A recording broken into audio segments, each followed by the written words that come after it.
好，这里是由千禧之星珠宝独家冠名播出的《谁是挑战王》，我是主持人撒贝宁。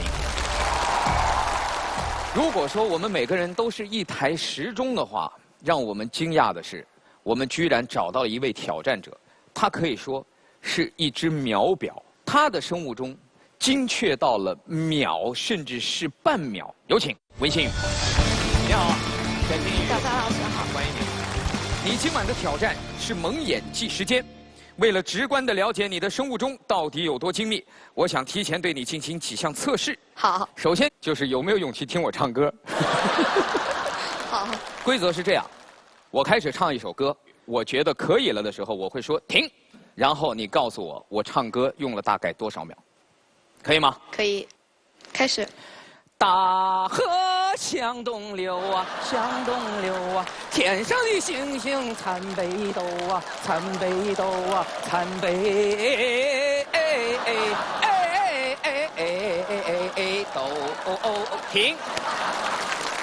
我大概哼了多久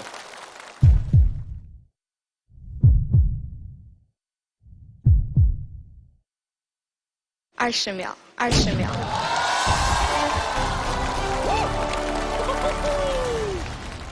看来这个是难不倒你了。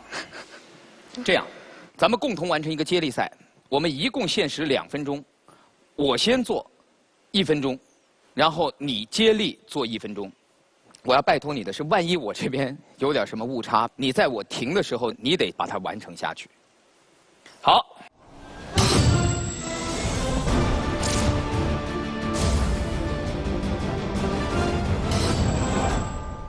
开始。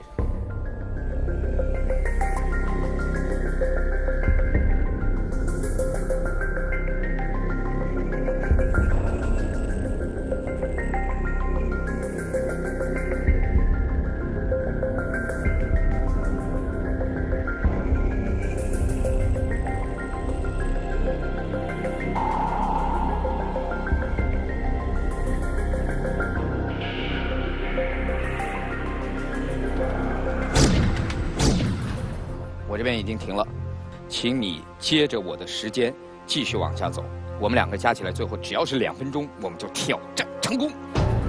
挑战升级，既要精准地算出撒贝宁的时间，又要准确地掌控自己的时间。在双重难度下，文心宇能否挑战成功？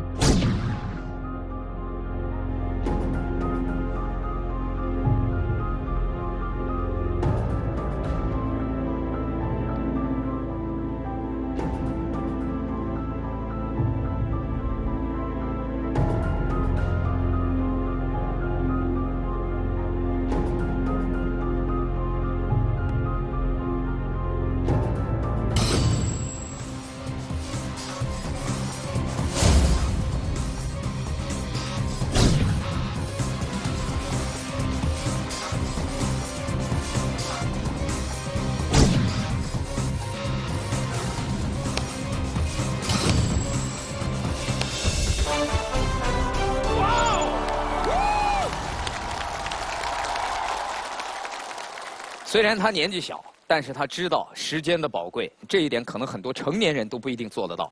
谢谢你给我们带来了如此重要的一刻，希望你今晚能够挑战成功。其实，真正的挑战还在今晚。面对评委给出的高难度时间要求，文心宇的生物钟能否依然分秒不差？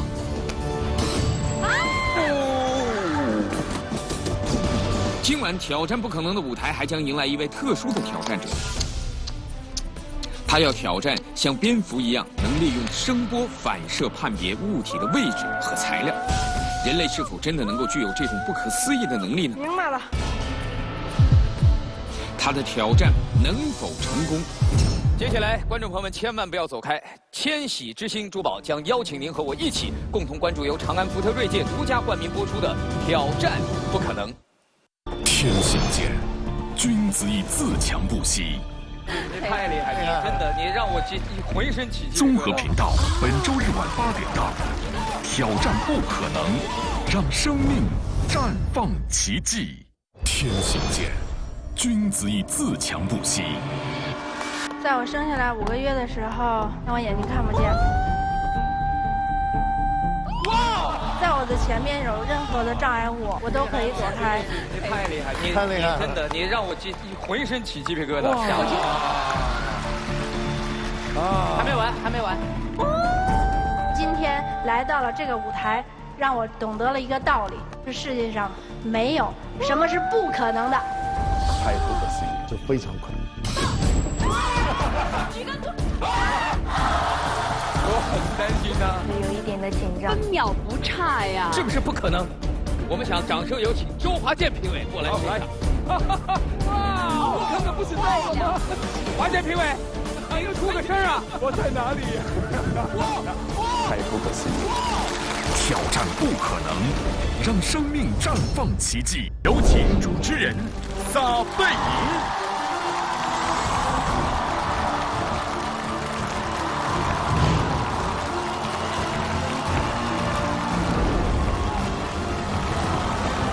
在这个舞台上，我们见证了挑战者们一次又一次突破自我的极限，一次又一次给我们留下极为精彩的瞬间。那么今天晚上，在这个舞台上又会有哪些奇迹为各位上演呢？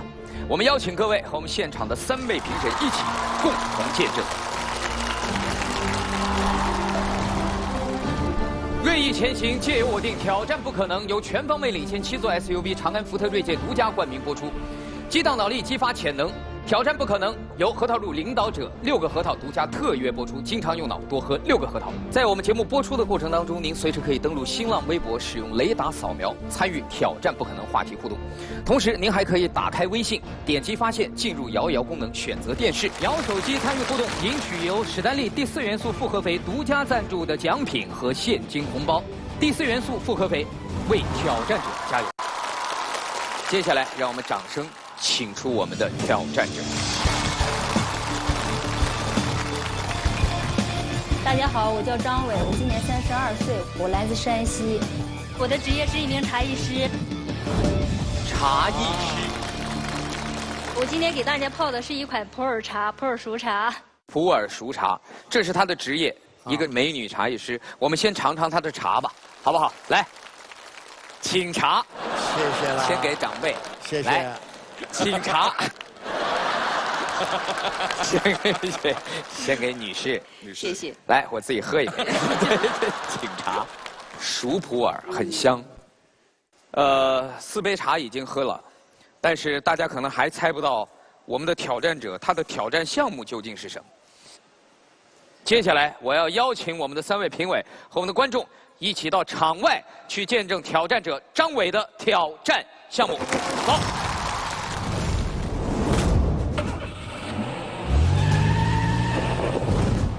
让我们用掌声和我们的尖叫声，有请我们的挑战者进入挑战现场。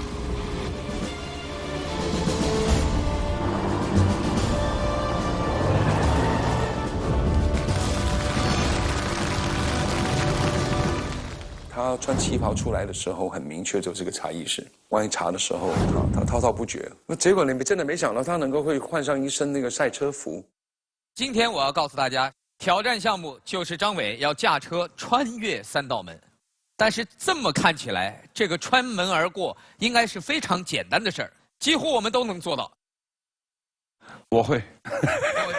对，我也会。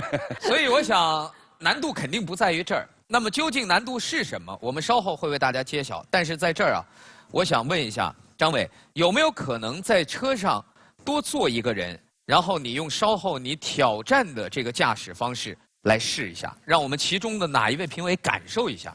可以，没问题。接下来，我们想掌声有请周华健评委，过来试一下，好不好？来，华健评委。系好安全带，一定。然后千万不要随意晃动身体。不会，可以呼吸吗？可以呼吸。但我估计待会儿有那么一瞬间，您可能会忘了呼吸。好，交给你了。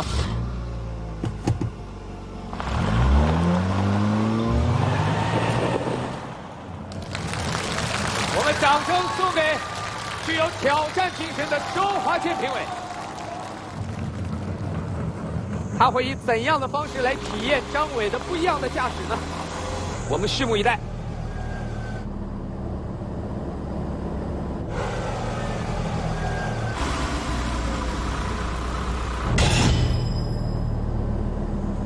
老师，你准备好，我准备走了啊。我准备好了，来。好，推进启动了。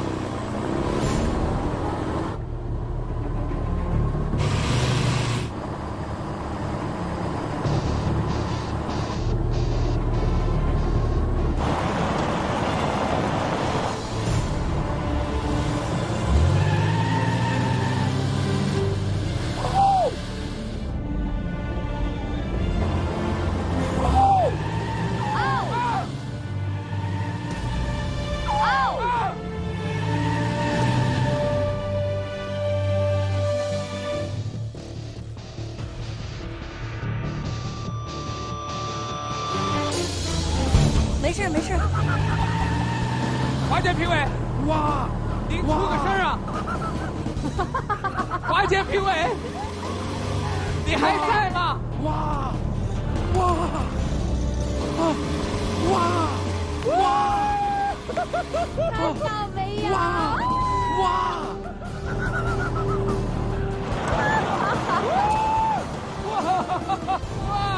刚刚不是到了吗？还要再一圈吗？我现在关心的是他们怎么回到4个轮的状态啊！哇！老师，你抓好，我准备下了啊。好，好，准备。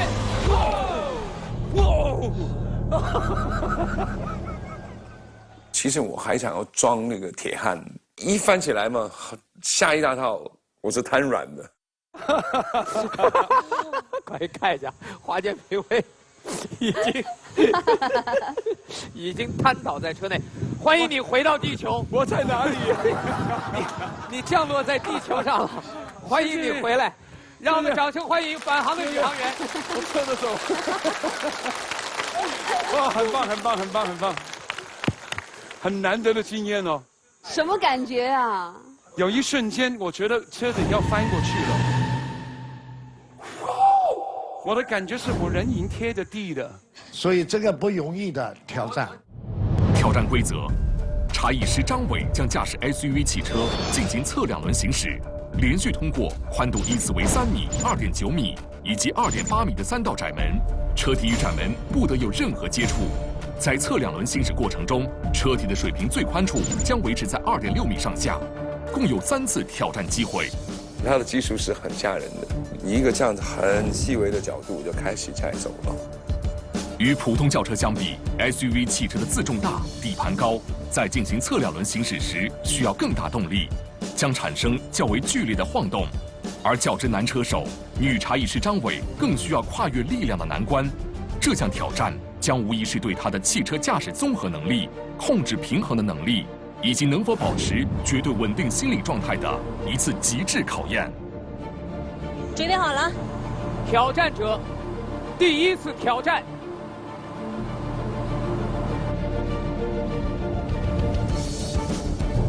第1次挑战，开始，开始。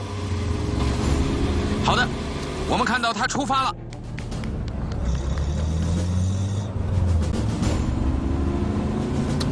加速。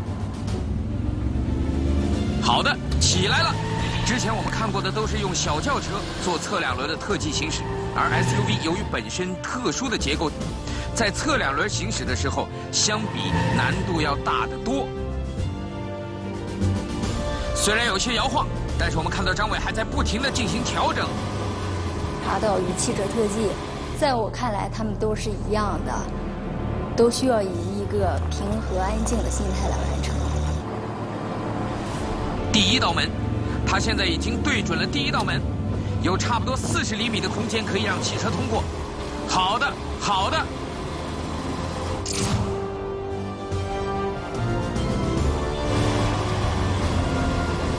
还好，还好，安全地通过了第1道门，非常漂亮。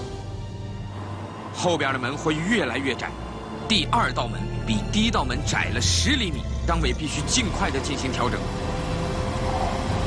哇！哦，稳住，稳住！我们看到有一个巨大的摇摆动作。好的，通过了，第2道门通过了。哇，现在最难的来了，2.8米，这个门的宽度和汽车的空隙只有20厘米的差距，也就是差不多2个拳头的距离啊，不停的在调整。小心小心。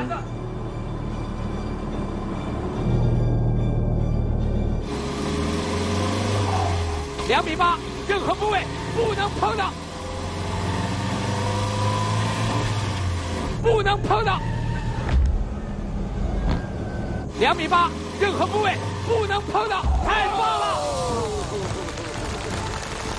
张伟超乎我们的想象，他1次挑战成功。从茶艺师变换成特技车手，张伟今天的表现真的太令人惊叹了。 我最紧张的是你在过最后一道门之前，它有一个很大的调整，对，而且那个车头突然一下歪得很厉害，我还在想坏了，我说他可能不一定能穿过门了。是的，你别说碰到标志杆，可能都是从门外面绕过来，结果他迅速调整回来以后，完美的通过了。但是我还是觉得。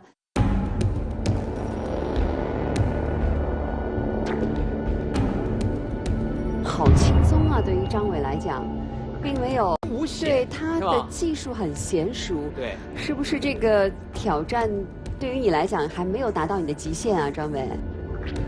一次能把这个挑战成功，我觉得我应该挑战更高的难度，挑战自己的极限。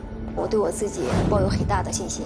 刚刚表现不俗的茶艺师张伟决定再一次挑战自我，3道窄门的宽度。 分别被缩小10厘米，依次变为2.9米、2.8米以及2.7米，每缩窄1厘米，都将要求他实现更为精准和稳定的驾驭。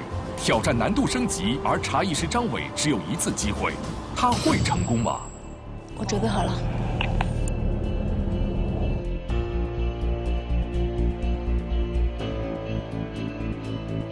挑战开始。 启动了，加油！起步干净利落，对准了第1道门。有一些摇摆，但是张伟不断的在进行调整。3道门一下子都缩窄了10厘米，真的是太难了。这绝对不是一朝一夕能够练就的。 第1道门差不多30厘米的空隙，应该没有问题。没有问题。漂亮。微微的晃动。漂亮！第1道门过了。我心目中认为的挑战不可能，它就是一般常人无法做到的一种事儿。但是我要超越它，挑战它。每一道门之间的距离并不长，张伟必须尽快的调整。哦，摆动的幅度有点大，稳住。2.8米。小心，小心，小心。 哎呀！哦，哎呀，太可惜了，碰到标志杆了。哦，就差那么一点儿啊！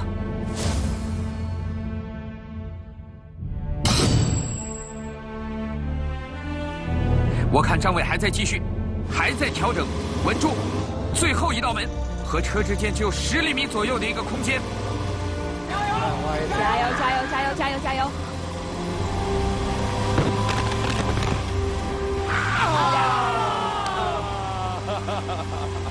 可惜，可惜，可惜。我觉得当时的状态也是蛮好的，没想到第2次上去以后，根本是操控不了它。把掌声送给我们了不起的挑战者，一下子缩窄了10厘米，这个挑战的压力还是更大一些，所以留一点点遗憾没关系，至少我们已经见证了之前张伟完美的挑战成功。那么接下来，我们还是回到我们的演播室，看看3个评委对我们这位挑战者和他的挑战项目如何投票。首先要祝贺张伟，真的，你怎么开始练习这个车的特技的呢？挺偶然的吧。我这个茶馆的老板，他同时呢在大同也拥有一家驾校，想在咱们山西那块儿成立一个那个中国女子汽车特技队。当时他们训练车是有6个车，一共有12个人，然后偶尔的这个人没到的话，就会影响他们的进展。我说的，我也是在茶馆上班的，尽一点心力吧，我试一试。就是说，在人手不够的情况下，经常有人缺席的情况下，你就顶上了。对，是这么回事吧？你以后还会继续再提升你的技术，还是继续练车吗？我已经把它当成生命中的一种部分了吧，我肯定会坚持到底。其实你吸引我的也是你的人生的2种完全不同的状态，可以说是静如处子，动若脱兔。你自己的一次无心插柳，反而让你也更多了一种人生体验。所以我的决定是能。谢谢大家。有请张美进入今天的荣誉殿堂。我从一个茶艺师，到今天成为第一个能够完成 SUV 侧2轮过窄门的女车手，我准备了4年，每天训练5到6个小时，练到轮胎都被磨坏了为止。因为我相信，只要努力刻苦，人生就没有不可能。在我们平时学习的过程当中，可能会碰到一个概念，叫做仿生学。比如说雷达呢，这个是比较有名的一个仿生学案例。因为蝙蝠在飞行的过程中啊，它完全通过它发射的超声波撞击物体以后反射回来，来判定物体的方位以及和自己的距离。不过今天我要告诉大家，我们找到了一位能够像雷达一样，通过声波的传送和反射来判别物体形状和方位的这样一个人体雷达。人体雷达，我不知道大家是否相信。接下来，掌声请出我们的这位特殊的挑战者，他会通过声音来辨别他前行的方向，寻找他的方位和目标。这就是他的特殊之处。你好，你好，欢迎来到挑战不可能。谢谢。来给大家做个自我介绍。大家好，我叫陈燕，来自北京，是一名盲人钢琴调音师。他其实一出现的时候就是没戴墨镜，什么都没有，挺直的这样就走出来。我还没想到他其实看不见的。其实，在我们这个舞台上，您不是第一位有视力障碍的挑战者。但是我听说我的这些同事们这几天看到您这个在生活当中能够自己做很多的事情，就几乎和我们一样。对，我是靠反射音来听前面的物体。哎，那你能告诉大家小萨的身高吗？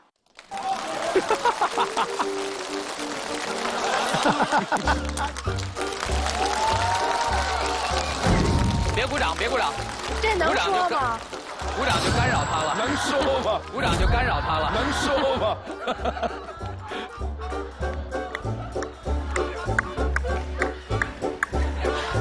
别诱导我，那位说2米，我能听见。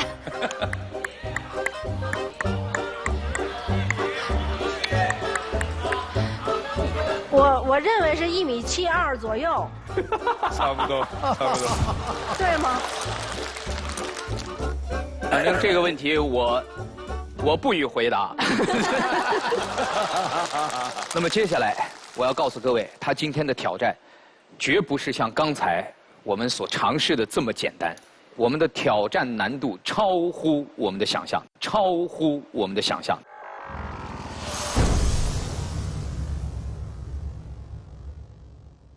让我们有请挑战助理上道具。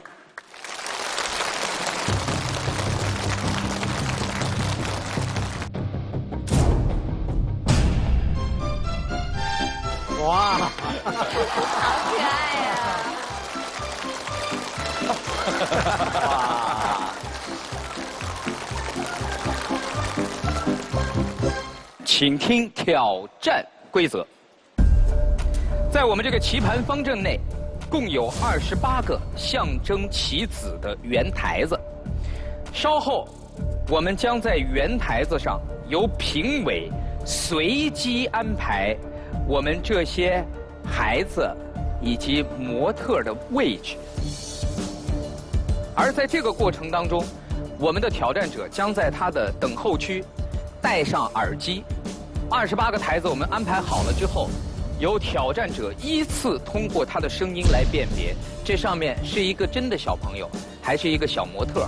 中间一旦有任何一个出现错误，挑战即为失败。声呐是利用声波进行探测和观察，蝙蝠就是利用声呐来定位飞行的。它用嘴发出声波，然后用耳朵听这些声音碰到物体后的回声，以此来判断物体的位置和大小、形状。而今天陈燕挑战的真假人，因为材料结构不同，反射回来的声波只有细小的差别。陈燕能够准确区分它们的差异，挑战成功吗？在挑战开始之前，我也准备了一个道具，就是一个眼罩。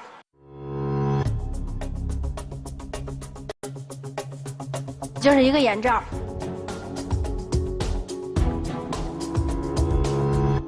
戴上以后，即将损失我20%的听力和感知力。今天我要加大一下难度。我代表节目组谢谢你，因为我知道你这么做是为了排除任何可能对这个挑战存在的疑义。对，让这个挑战变得更严谨，是更公正。让我们用掌声预祝挑战者挑战成功。谢谢。好，接下来我带领你到等候区，也请我们的助理将耳机带上台。与此同时，有请3位评委，我们到台上开始布置挑战现场。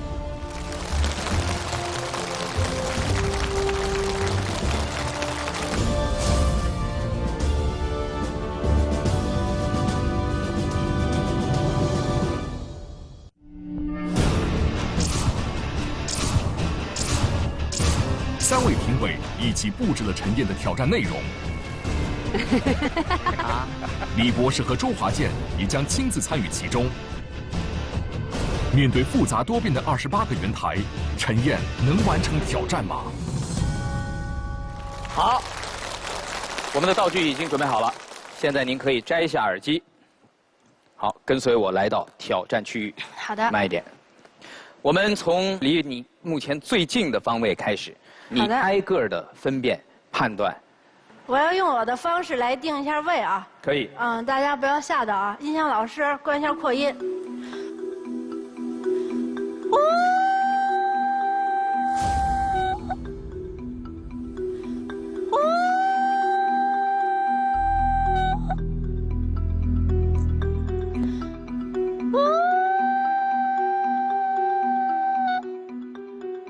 挑战开始。挑战开始。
真的，真的。哇！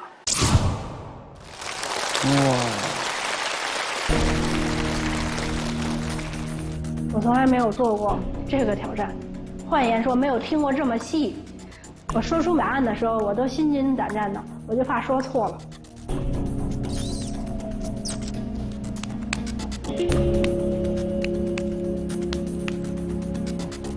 真的。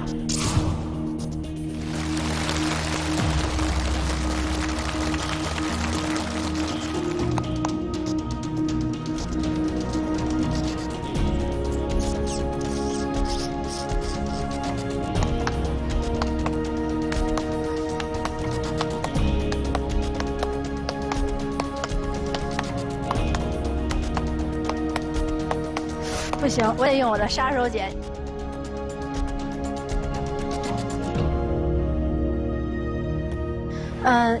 音响老师关一下扩音。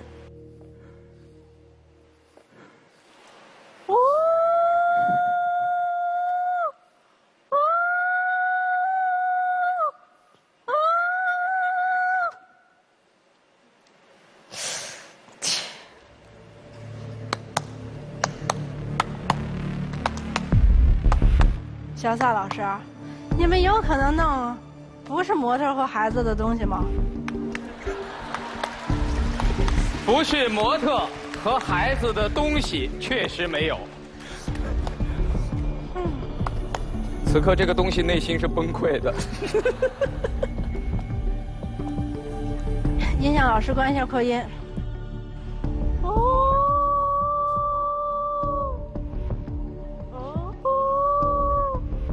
挑战之前，我只知道我会去听模特和真的孩子，他站在这个台子上是跟我差不多高的，就是听的反射音完全，跟我前边判断的不一样，就像很高，我就想这能是一个什么？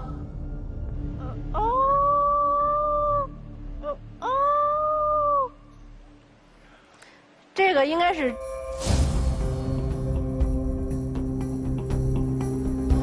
应该是真的，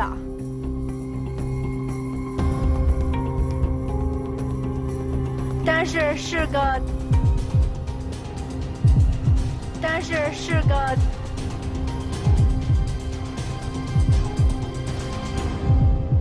大人吧，很高。他就能够靠一个很细微声音的反射，就建立出前面的一个空间、一个模型，用那个来去判断，真的就是一个声呐的感觉。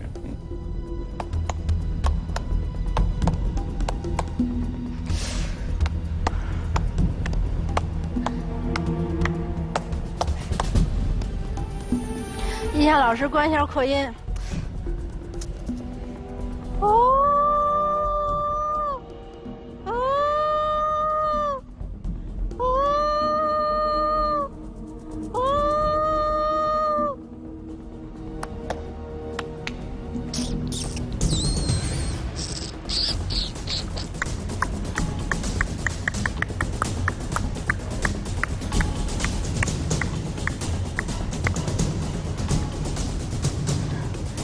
真的，并且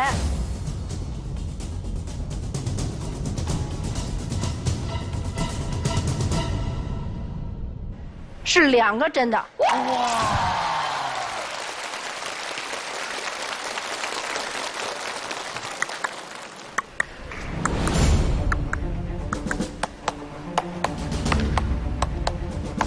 真的。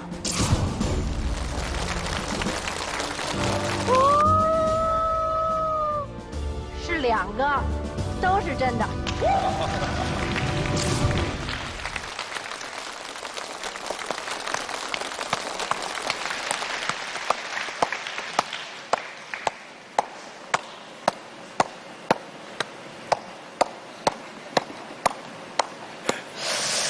这，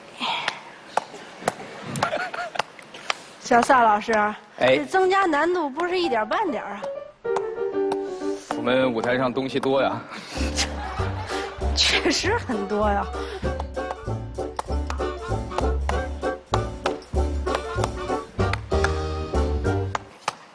不行，还得用我的杀手锏，音响老师。我屏住呼吸，因为我能停止呼吸很久，我能够给我的心脏跳动缓慢，所以他在我面前停了很久。就是可能说听不到我的心跳。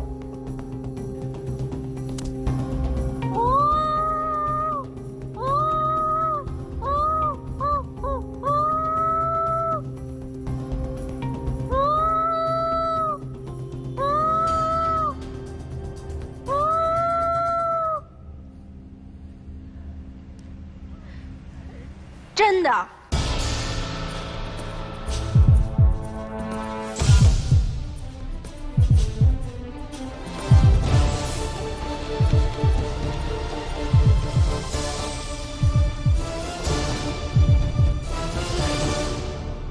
是个很高的大人吧？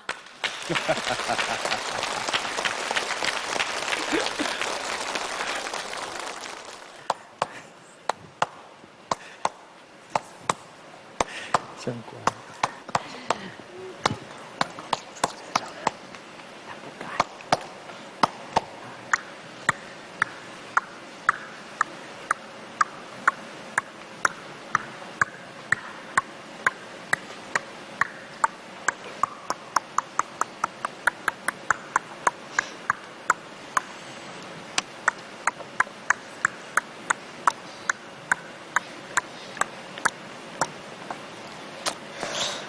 哎呦，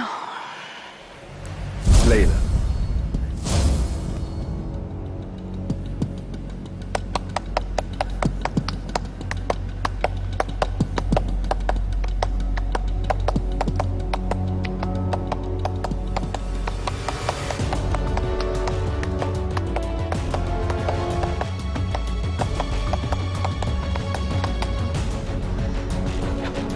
真的。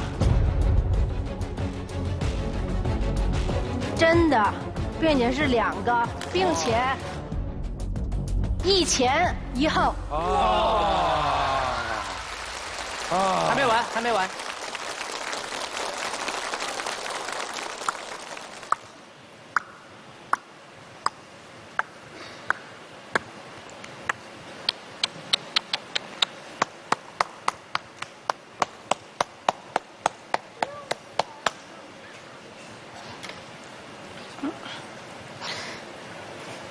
假的是2个并排站的。哇！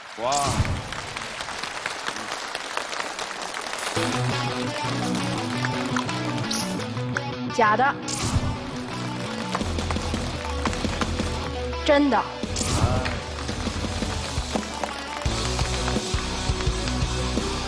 真的1个。真的。假的。真的。假的。真的。真的。真的。好。100%那种。100%。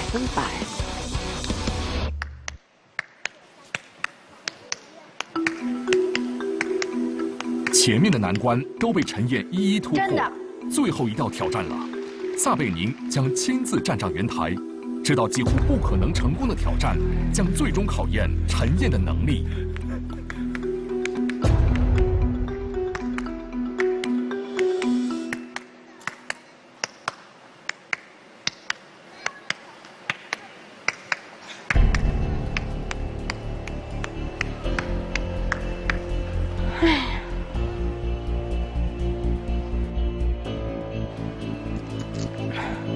印象老师灌一下扩音。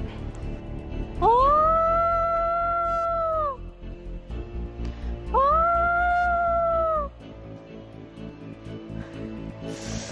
哦。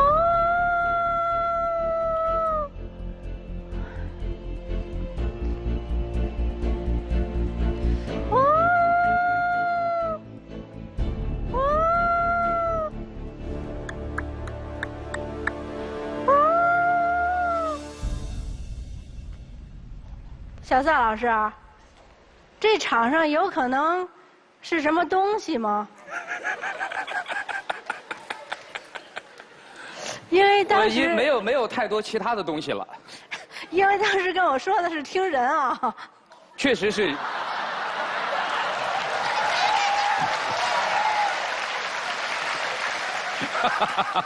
我敢保证是人。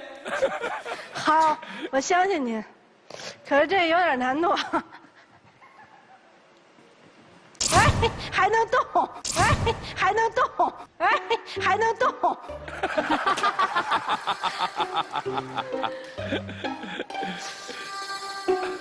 我是听刚才的呢，还是听现在的呢？小撒老师。就听现在的吧。听现在的。就听现在的吧。音响老师关一下音响，请大家安静一下，谢谢。哦。哦。哦。哦。哦。哦。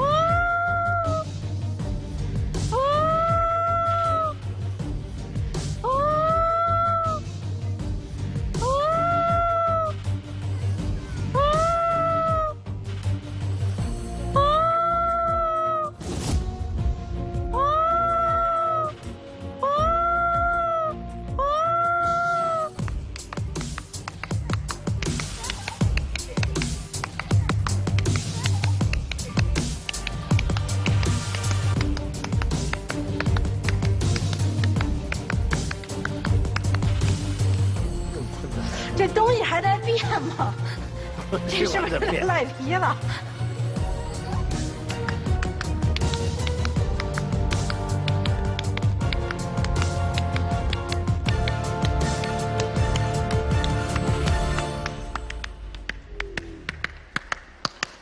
明白了，明白了，明白了。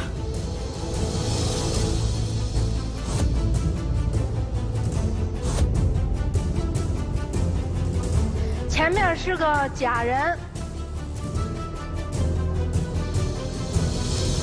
后边是个真人的大人。但是从这个前边听着就好像是有很大的一个东西，但是刚才会变，因我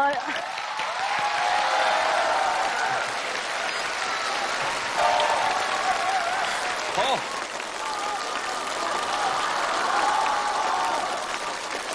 我要告诉大家，挑战成功，成功，成功！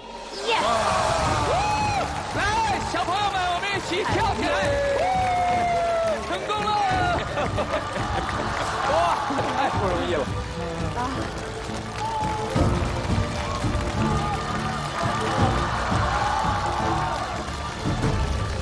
哇，太不容易了。挑战一次成功，中间没有任何失误，这个确实太让人惊叹。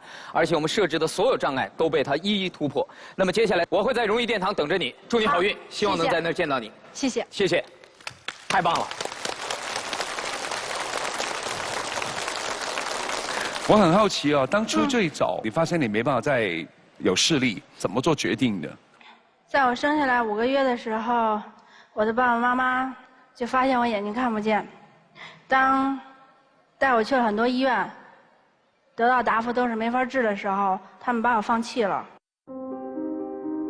他们把我放弃了。是我的姥姥把我养大。因为我小的时候看不见，不能跟小朋友一起做游戏，所以没有一个小朋友愿意跟我玩。我家的那只猫黄黄陪了我13年。姥姥总是说猫有9条命。所以给我起名叫咪咪，因为我身体特别不好，她希望我能健健康康的长大。姥姥说，当她把我抱回家的那一刻起，她就有很深很深的责任。她最大的愿望就是让我自食其力。是的。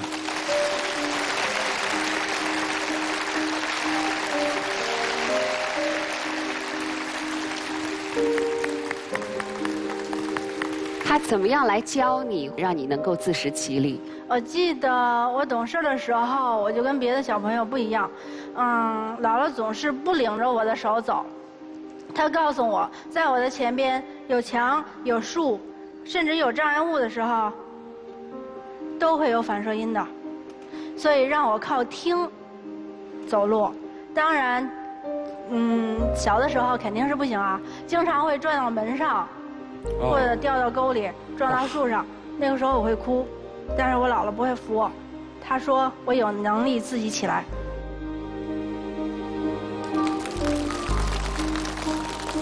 因为我姥姥有一个最大的心愿，她希望把我培养成跟健全人一样的生活，那个时候也许我能回到我爸爸妈妈身边。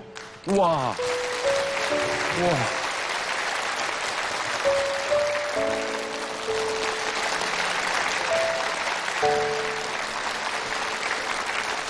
你爸妈后来看到过你的样子吗？没有。他们始终没有再回来过。没有。你很小很小的时候，姥姥那种做法有那么一丁点让人觉得不近情理哦。我觉得很残忍啊！姥姥总是让我自己去买东西，在我5岁的时候，她就让我自己去买东西，自己去公园玩，自己坐公交车。那个时候我理解不了，我就特别恨姥姥。但是，在2002年的1月13日那一天，我姥姥永远离开了我。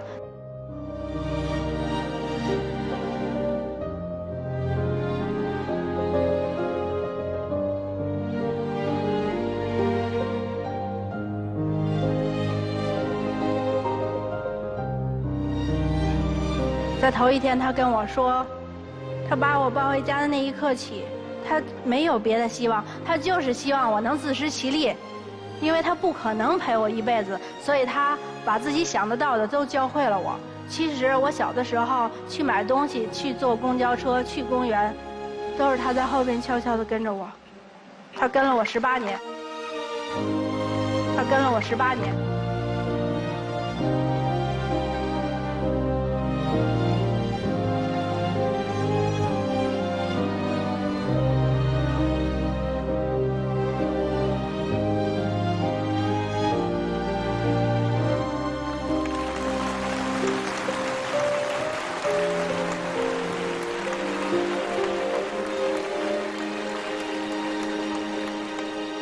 那你现在出行的时候是不是没有任何的障碍了？我出行障碍还是有的，还是会有。在前些年还好吧，因为车少人少，这几年就不行了。尤其是发明了电动自行车，这种车一非常快，能到我前面；二它基本上不发出什么声音，所以在5年前我就被这种车撞飞了出去。我坐轮椅坐了1年的时间。头部受伤，到现在还有后遗症。那个时候我也曾经失去过生的希望。后来我通过医生给我治病、爱人的鼓励，我终于站起来了。但是，我最大的心理的后遗症就是不敢自己再拿着盲杖出门，我总怕什么时候电动车又会出现在我面前。在11年的时候。我终于克服了这个心理，那是因为我拥有了自己的女儿，另外一双眼睛，另外一双眼睛。哇！今天也来到现场了。是吗？啊，那请他出来。好。Jenny 啊 ，Good Jenny Good girl Good。想妈妈了吗 ？Come here, good girl。你为什么要跟他说英语？珍妮是双语导盲犬。请挑战助理把他的装备拿上来。他的哦，他叫珍妮 ，Come here， 是中国第18条导盲犬。哦。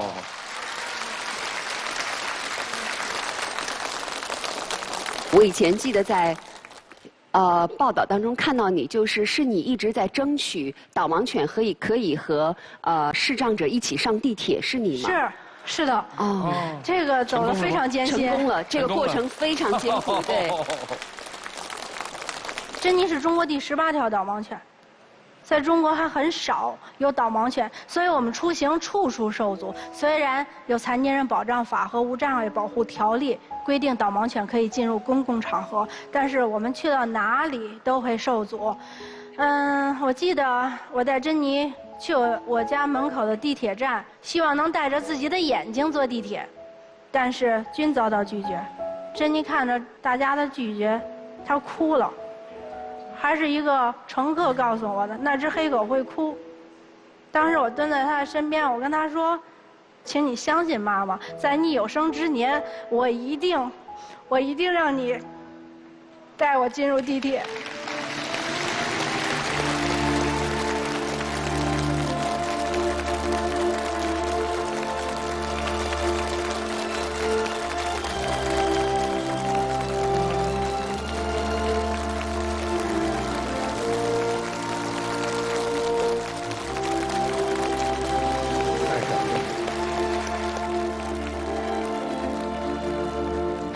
从此，我就走上了一条义务宣传导盲犬的道路。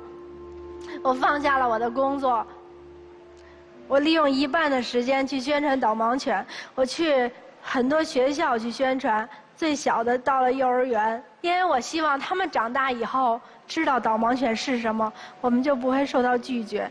为此，在3年前，我开了珍妮的微博，是以珍妮的口气在微博上跟大家交流。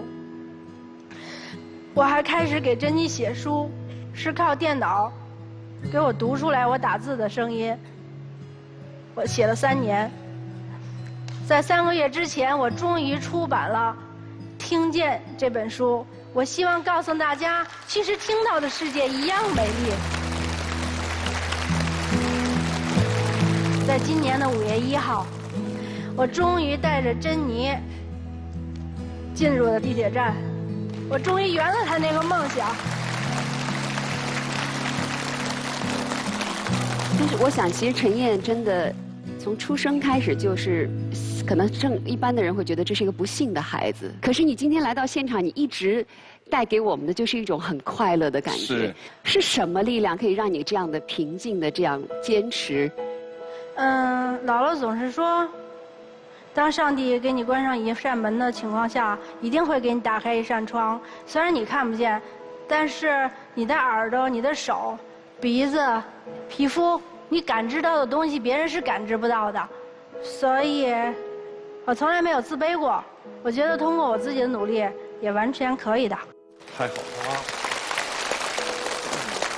那你现在面对一个不可能改变的生理上的一个缺陷，可是他最终变成了一个比健全人还要健全的人。是。你做到了，除了看不到，什么都可以做到。所以今天，对于你能否进入荣誉殿堂，我们最终的决定是能。谢谢，谢谢。我们有请陈燕带着珍妮共同进入今天的荣誉殿堂。谢谢，谢谢大家。今天有一个人是应该真正的走进荣誉殿堂的，就是陈燕的姥姥。她培养出了一个非常自立自强的、非常勇敢乐观的外孙女儿。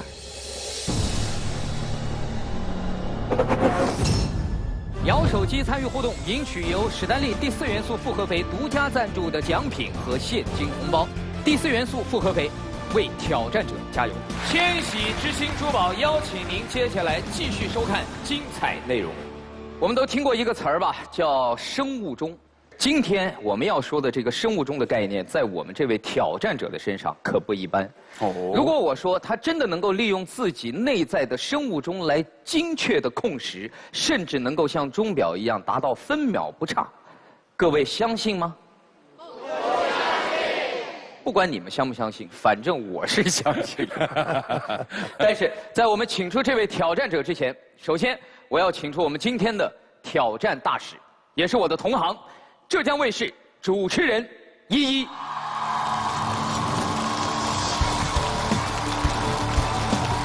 Hello， 大白你好，你好。你好，你好，你好。各位好，我是依依。很开心可以来到挑战不可能，因为在生活当中真的有太多不可能在这里发生了。作为主持人来讲，对于生物钟，我们仍然还是有一点自信的。但是我觉得最严苛的时间考验是在直播的时候。关于这一点，董卿姐姐应该有非常强烈的感受。尤其每年的春晚敲新年钟声的时候，就要制定好几种方案。对，这点可能很多观众并没有特别强烈的感受，因为他们觉得，哎，0点倒计时敲钟是很正常的事情，每到那个时候跟着一块儿喊倒计10秒。可是对于整个的主持人团队来讲，这个真的是那天晚上最重要的一个时刻。我跟你讲，每一次基本上到最后，就是董卿和朱军他们2个人，就我们其他的人站在旁边都是不许说话。然后我记得最逗的一次是，耳机里告诉朱军说：“朱军多说点啊，还有5分钟。”然后朱大哥开始站在那儿啊，过去的1年，就让它过去吧。然后一边眼睛还在看着那时间，我们所有人都在想。这时间怎么这么慢呢？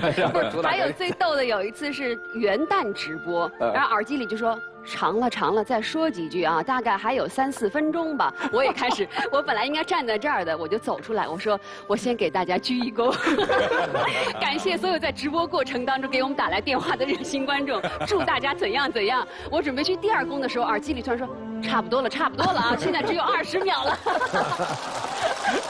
不容易。所以，第一个环节的挑战，我建议啊，我们3个主持人试一下，来看一下我们心里面对时间的把控谁更精准。来不了，接受一下挑战，来。测试规则：现场随机选出一个秒数，一一董卿依据站位依次进行测试，秒数最接近者即为测试成功。我们先来一个10秒钟，感受一下，好不好？大家都 OK 了哈，3、2、1，开始。哎，我还可以跟你说话，我觉得。到。诶，可以耶！哎呀，不错，可以。你看一下，还差1秒，你的误差基本上在1秒之内。这是我的名字。还可以，11，还真是。董卿姐姐，来20秒吧，好不好？ 20秒，好，来，开始。啊！春天的脚步是越来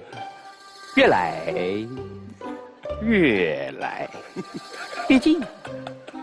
这是属马节奏呢。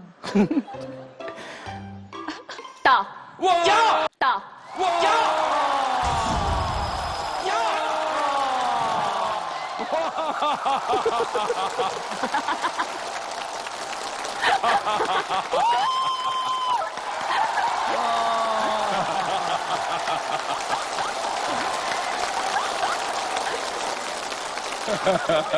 就我在旁边那些干扰你都完全。你刚才说什么了？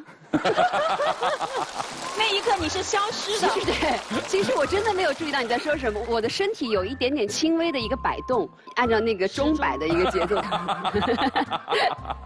好，接下来我们挑战升级。来，请各位上高台。测试升级，以周华健、撒贝宁站在2.8米的高台上，根据评委报出的秒数，用手中的计时器拍出秒数，若误差正负超过1秒，挑战者将从平台上掉落。华健老师，既然你这么英勇，从你开始。李博士，你给华健老师出一个。18秒。好，18秒。 18秒哈。摁上去，绿灯一亮，您就可以拿开了。拿开手开始计时。好，准备好了吗？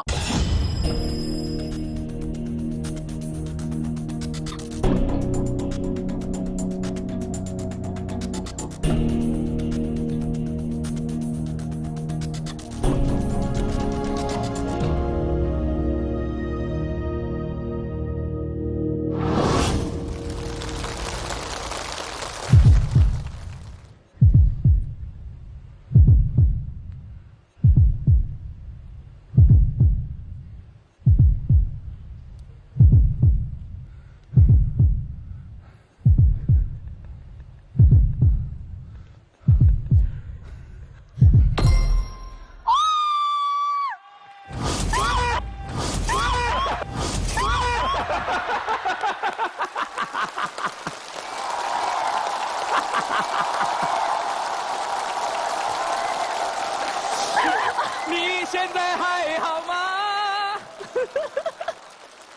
这个机器怎么那么迟钝呢？是否还是那样？它有3秒钟的延时，我以为你已经胜利了。我以为我过了。对呀。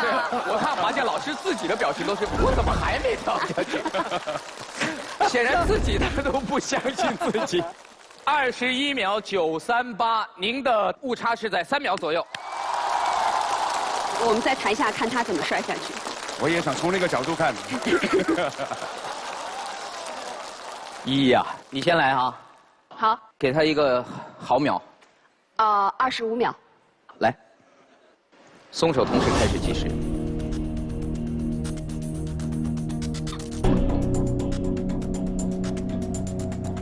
你要帮我唱歌吗？25秒。这是人生中一个既漫长又短暂的时光。在这25秒里，我们究竟能用我们的生命来做些什么？是彷徨，是困苦，是充满希望。我们一起给观众朋友鞠个躬。鞠个躬。还有鞠个躬。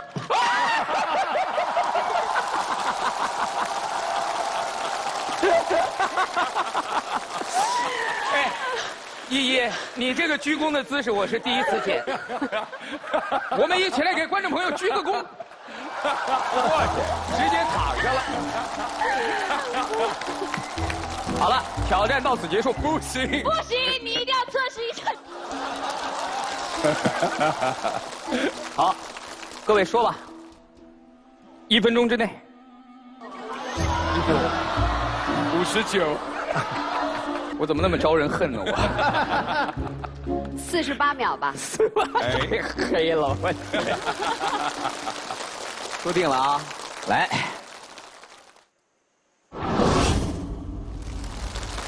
过去的1年让它过去。春天的脚步是越来越近了，新年的钟声即将敲响了。在新的1年里，又有些什么样新的愿望呢？小撒同学，想一想。春去春回来。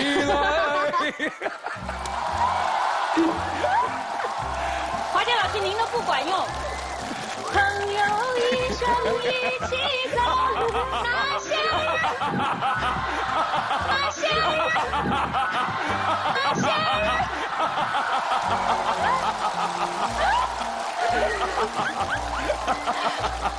节奏的误差我都可以忍受，跑调的歌声我真的会跳楼的。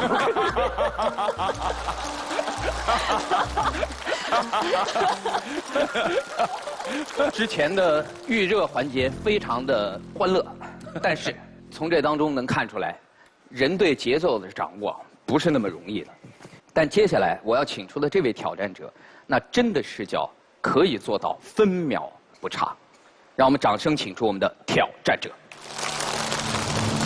哇！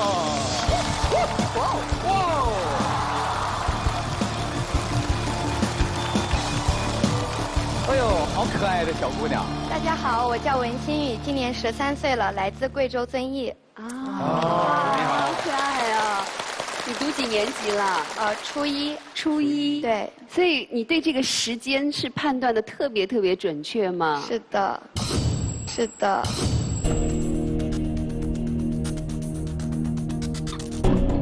我没有想到一个孩子能够来应对这样的一种挑战，不敢确定他能否完成这个挑战。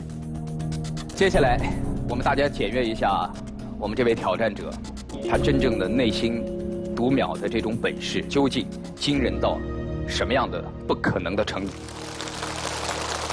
挑战规则：挑战总共分为2关。第1关由3位评委在1分钟内随机挑选1个秒数，挑战者通过计时器拍秒，若误差在正负0.5秒内，则进入第2关。第2关由3位评委在1至5分钟内随机挑选1个秒数，若拍秒误差在正负0.5秒内，即为挑战成功。每一关挑战者有2次机会。准备好了吗？准备好了。好，掌声有请挑战者就位。误差可能3、5秒就算了，0.5秒之内，这是完全不可能的。这个项目考验的是挑战者对时间的精准把握，挑战时间越长，越容易产生误差，而他本次挑战的误差范围只有正负0.5秒。文心雨能做到分秒不差，挑战成功吗？给他一个毫秒。好，我要用回小沙老师的魔咒，48秒，48秒，48秒，听清楚了吗？听清楚了。准备好了，可以举手示意我。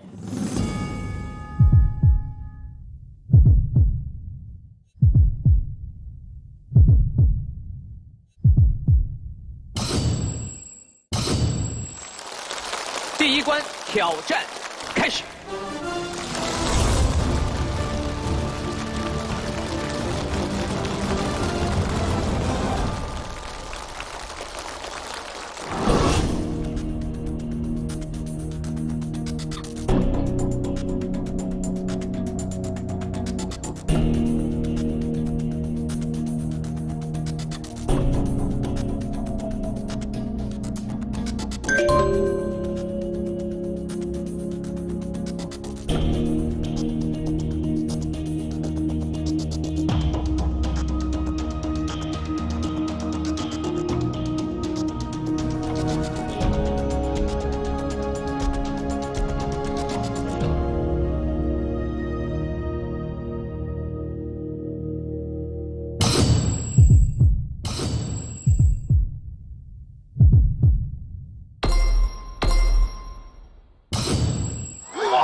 成绩是48.469，我宣布他的挑战第一关成功。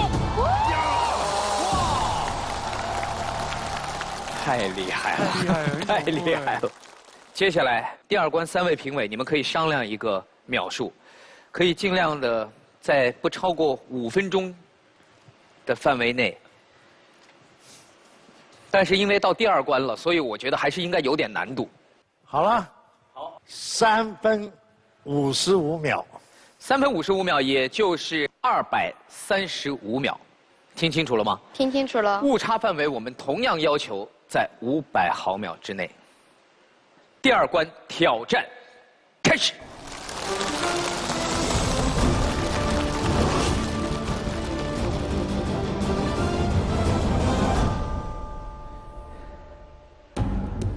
我们的挑战者说过，其实周边的环境对他的影响并不大，都不干扰他内心精准的计时器，所以我觉得现在我们大家聊聊天什么的，问题不大。华健大哥，唱个歌吧。你的歌声基本上属于武器级别，不要轻易。我就不拿出来了。哎呀！啊！哎呀！啊！机器坏了。机器坏了。他没摁呢，机器坏了。由于操作失误，在31秒的时候，高台机关打开，文星宇意外掉下。这次意外会对他心理带来影响，而影响后面的挑战吗？因为真的就是一个意外，星宇就掉了下去，那也很担心那个会影响到他。经过一段时间的休息调整，他再次站上挑战台，继续3分55秒挑战。准备好了，可以举手示意我。挑战开始。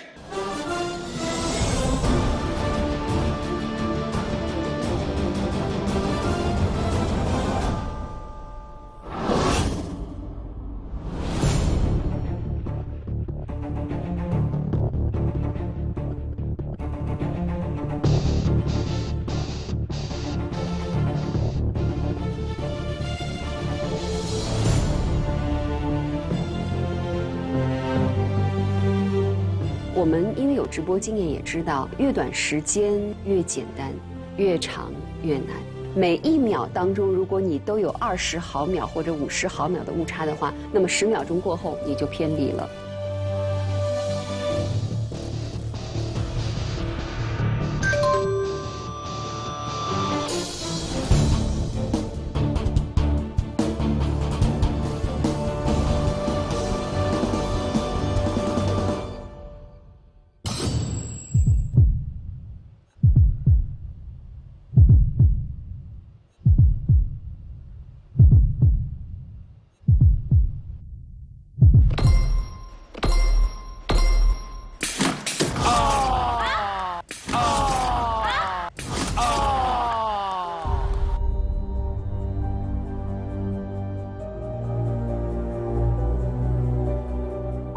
我们给了他一个3分55秒，他没过，那总是觉得他会紧张，他也刚刚吓到。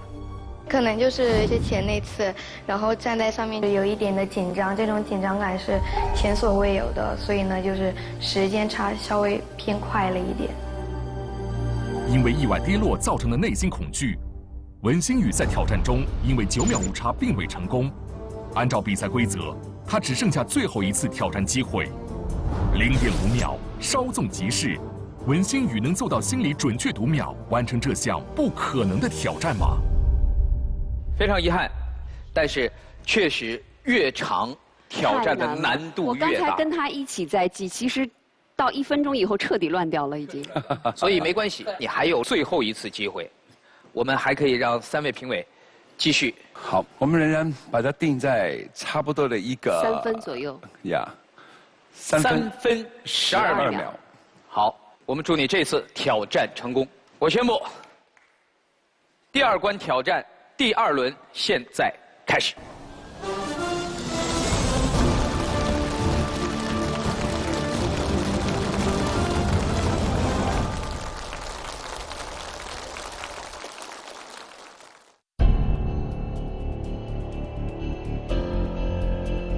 最后一次了，一定要好好把握这个机会。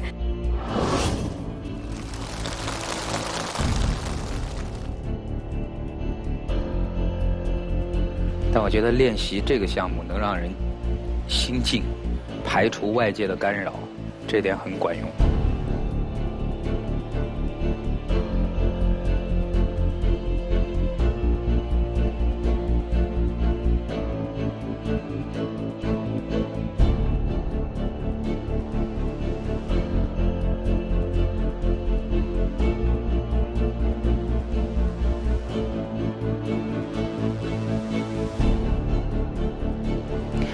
不行了，他的节奏乱了，乱掉了，不行，绝对不止0.5秒了。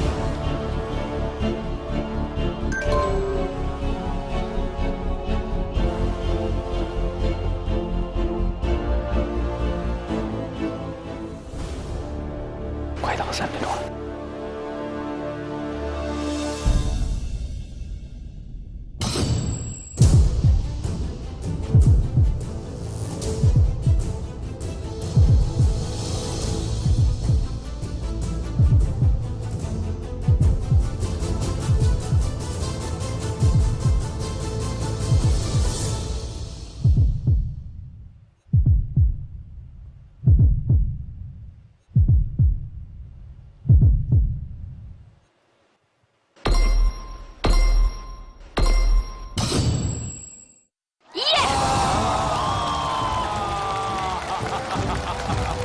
果然第2次的时候，他就没有让我们失望，他真的就在一个误差0.2几，太了不起了。为我们的挑战者鼓掌，太了不起了！挑战成功！我很担心，因为他刚开始的时候那个节奏是不对的。有一，但他后来自己怎么调？对对对，他手一离开的时候，有1秒钟的时间是不对的，对。但他后来有放慢了一点点。哎呀，真的是。哇！最后的误差是0.2220。哇！0.2秒。那么接下来，我和依依，我们2个去荣誉殿堂等着他，加油！所以你对这个判断时间从什么时候开始的？8、9岁左右吧。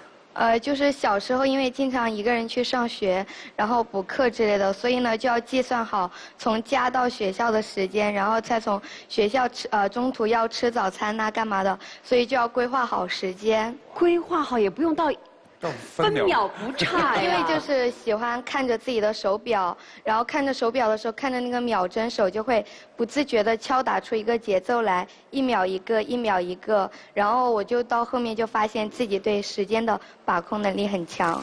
我还是第1次看到一个这么小年纪的孩子对时间精打细算。你知道，人只有越活到年纪越来越大，才会越来越珍爱时间。好像人在年轻的时候都觉得青春是大把时间可以挥霍，都往往会忽略时间。所以我觉得真的你身上有一个很宝贵的品质，就是爱时间。所以你要知道，如果你爱时间，它也一定会爱你；如果你爱时间，它也一定会还给你时间最美好的面容。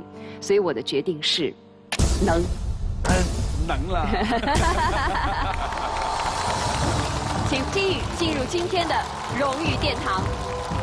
超强的心算能力，精准的生理节奏，文心宇用独特的读秒记忆，完成了这项不可能的挑战。让我们惊叹于人类对时间精准把控的神奇。我们用热烈的掌声迎接文心宇进入荣誉殿堂。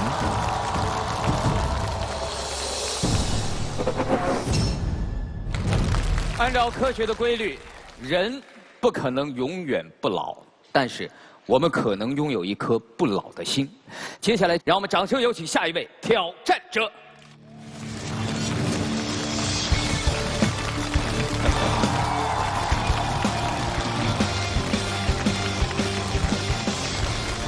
你好，焦老师。您好。你好。您给大家做个自我介绍。我叫赵玉斌，我今年89岁，是个大龄青年。我没听错吧？89，对，就您快90了。对。但是您称呼自己为大龄青年。大龄青年，对。原来到哪去报名嘛，比赛嘛，人家都想把我排除在外。我们都是年轻小伙子，您这80岁老头不能参加。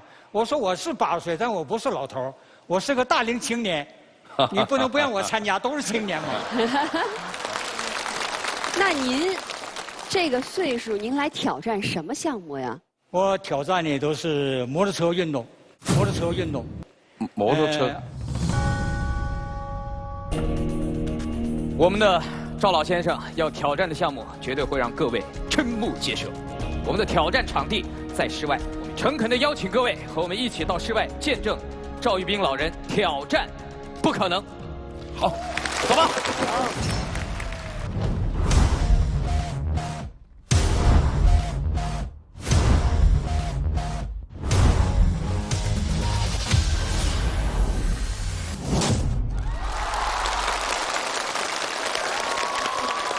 好了，亲爱的观众朋友们，还有我们的3位评委，我们现在已经来到了场外。我们看到，在我身后，几十道即将燃烧的火门已经准备好了，而且旁边我们的消防员和我们的灭火器严阵以待。我们将在身后点燃20道火门，而挑战者将骑着他的摩托车穿越火门。一旦顺利通过，来到终点，挑战极为成功。挑战规则非常简单，但是挑战的过程仍然会充满了惊险刺激。89岁高龄，但是精神矍铄。这一切您都做好准备了吗？做好准备了，做好准备了。让我们一起用掌声祝愿赵老爷子挑战成功，好吗？好，谢谢大家，加油，老先生。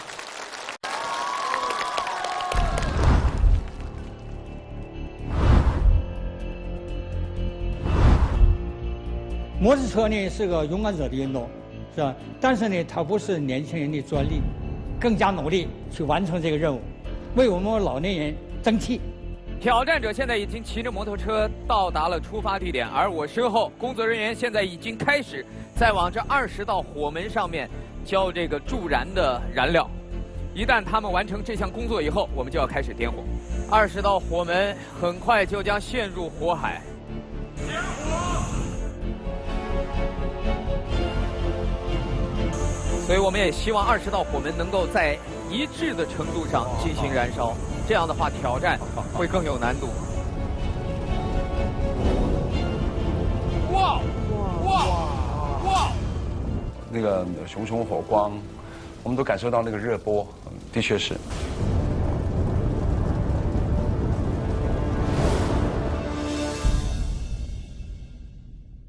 20道火门组成的一个高温的区域，老先生将穿越它。别说在这当中穿越，现在站在旁边，我都感到我的后背被烤得炙热无比。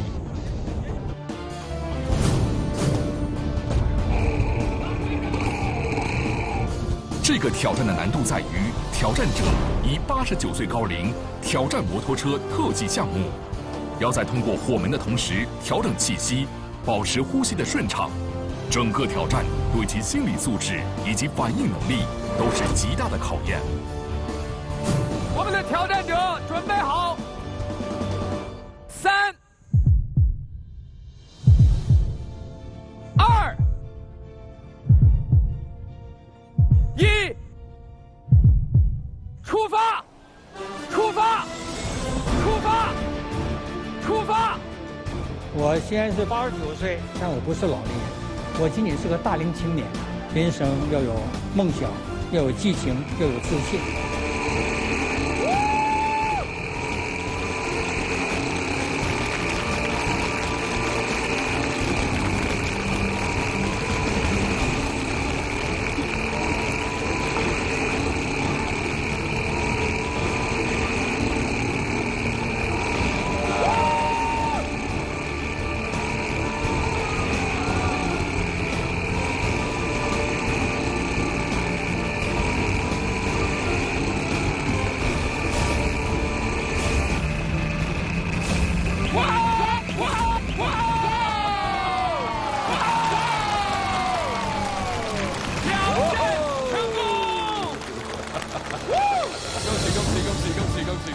恭喜恭喜！祝贺祝贺祝贺，祝贺！年龄不是一个问题，勇气、决心跟梦想，他实现了他的梦想。什么感受啊？一头的汗，痛快！太酷了，太爽了！他的这个挑战项目的难度单纯不是很大啊，可是你要来看，是一个89岁的老人，所以我觉得真的是为所有的老年人做了一个很好的榜样。好，我们在这里留下一个珍贵的合影。我们大家手指竖起来，好，来挑战成功！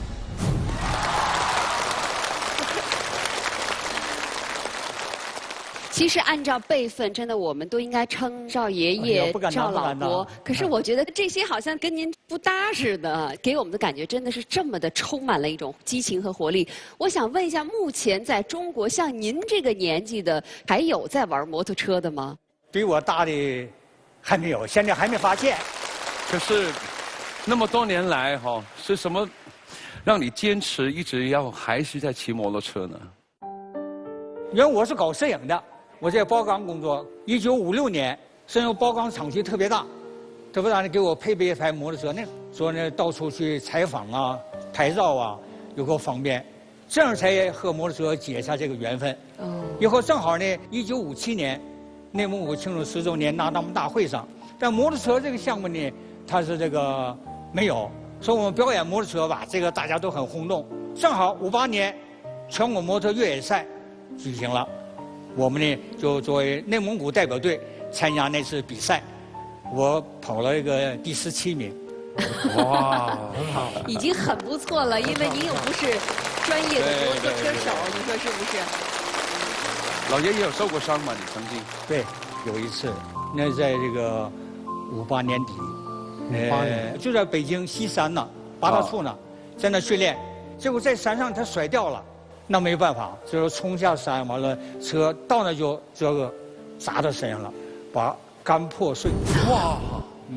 当时送到医院里头抢救，第一次手术没成功，肝破碎。那个时候咱们医疗条件、医疗技术都很差，成功没有止住血，就通知家里头，抢救无效，速来因处理后事。单位也去了，家属我父亲带着妹妹都去了，但是这个时候呢，报到国家体委，贺龙元帅他接见过我。当时他接见我的时候就说过，不惜一切代价，一定抢救成功。后来又是第2次手术，全国摩托车运动员21名给我输血。我现在身上流上的血也是他们的血，支持我心脏在跳动。还得感谢这些车友，还要感谢贺帅对我的关怀。我退休4次了，现在我还是每天工作16个小时，1个礼拜7天，永远挑战不可能。能。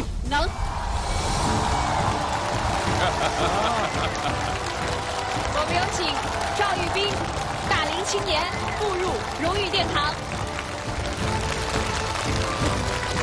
人要有梦想、激情与自信。有梦想的人心中满园春色，有激情的人脸上桃花盛开，有自信的人生命潜能无限。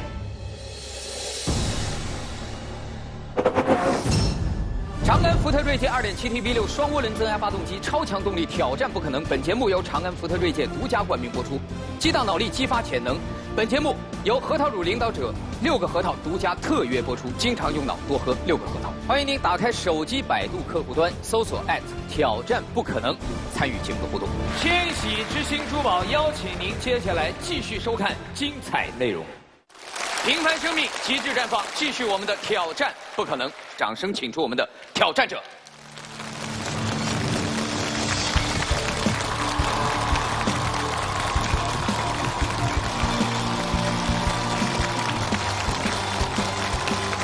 Nice to meet you.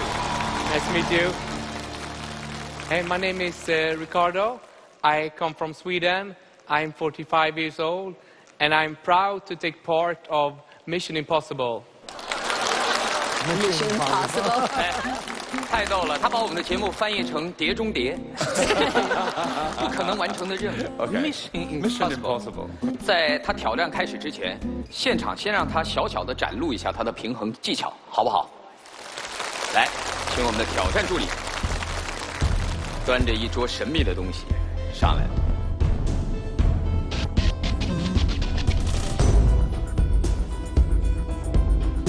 好，这是一个气球。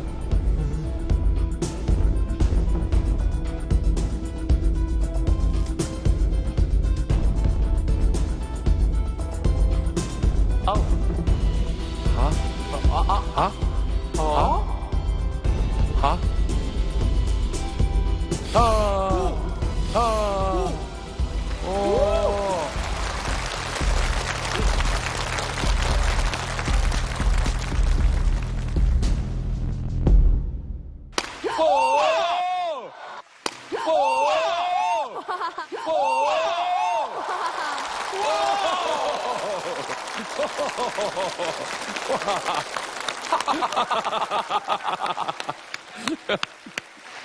刚发生什么事情啊？这一招我们在杂技当中也经常会看到。你是杂技演员吗 I'm a violin balancer. Balancer，他是一个小提琴平衡者。但刚才那个，我觉得他的平衡能力已经不错了。刚才那个，对，我们经常会在一些杂技节目当中看到。会吗？当然很多，那比他这难多了。他这不算少，他这不算少，他这不算什么。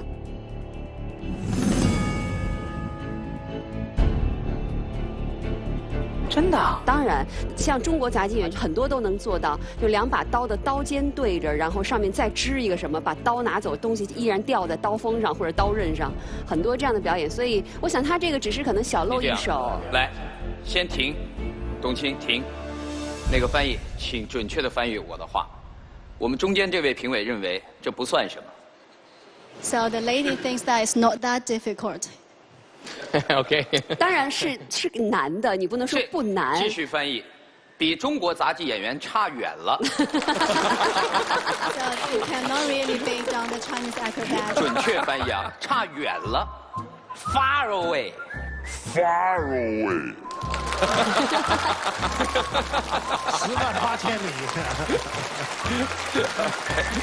It's a joke。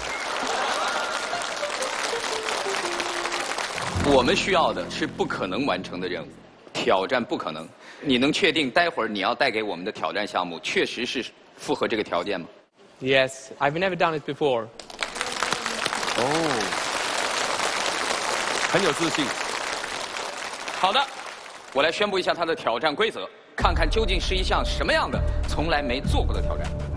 挑战者用嘴咬住琴弓，并在琴弓上平衡1米左右的5层贝塔。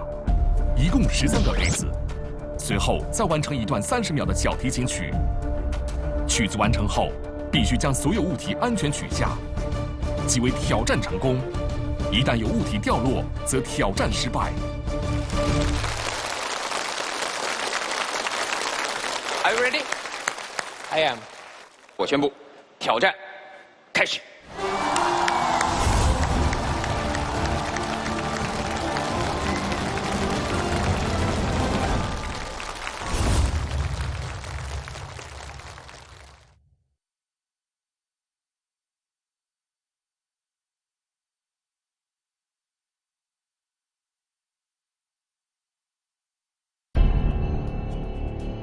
我们现场保持安静啊。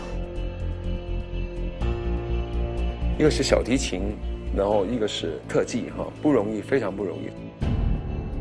I don't know, but I know it's very hard and the success rate is very low. So for me, it's very hard to do.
他挑战就是要加一层他没有做过的。第一次失败了，他尽他的努力，他手实在是已经举到不可能再举了。哦 ，OK， what a pity， 有点遗憾。OK， this is your second chance, and we give you 3 chances. You know? I hope I just need a second chance. OK， 好，让我们掌声给他鼓励。如果你准备好了，我们现在就可以开始。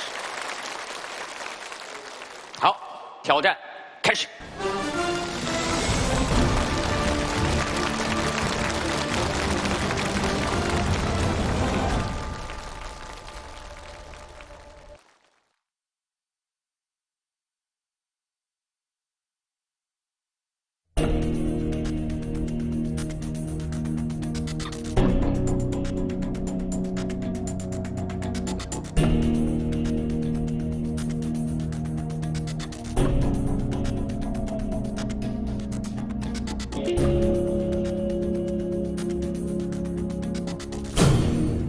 I like to push myself to do things it's like to the border to the possible and impossible.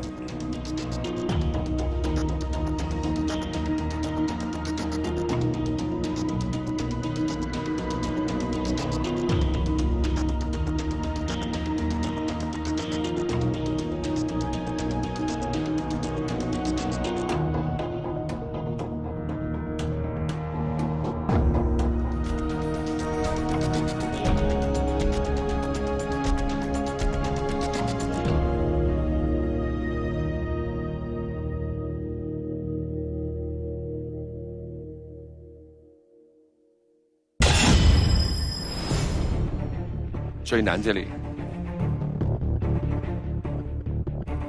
挑战者再次搭建到了第5层贝塔的底座，他能够克服失败的阴影，挑战成功吗？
哇！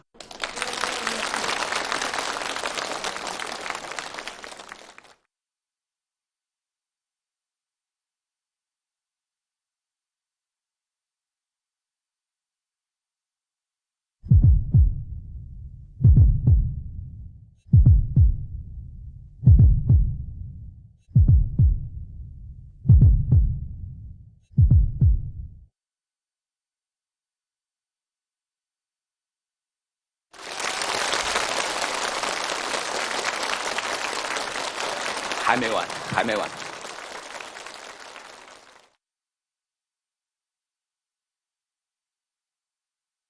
现在我们可以跟着他的音乐。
挑战已经成功了，我会等你在荣誉殿堂。我想问一下，平时经常在演吗？你是一个专业的一个小提琴。Yes, I practiced for many times and I performed with this many times, but it is the first time I have another stack of glasses, so I get one level higher. So this is the first time I perform with this. 你今天带来一个很精彩的演出，可是在那个整体的那个表现上面，我觉得他还不算挑战的不可能，非常抱歉，我的决定是，真的，他是一个很迷人的音乐家，这个没有问题。后来发现他其实侧重都是在特技艺术上面，我觉得你来错地方了。他刚才表演的呢，心态很好，尤其他掉下来那一刻钟，我可以感觉到他的失望，但是他马上全力的去挑战不可能。为了那一点，我投他可能。好 ，Thank you，Thank you。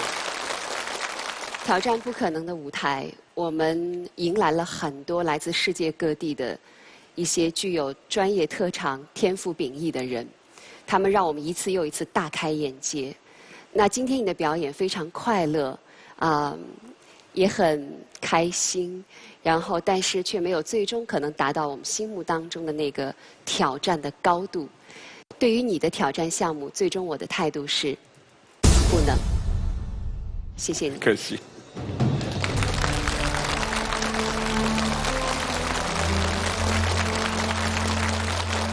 These things can happen also. I mean, I was very, very happy to be here anyway and take part of the show, and it was a very nice experience.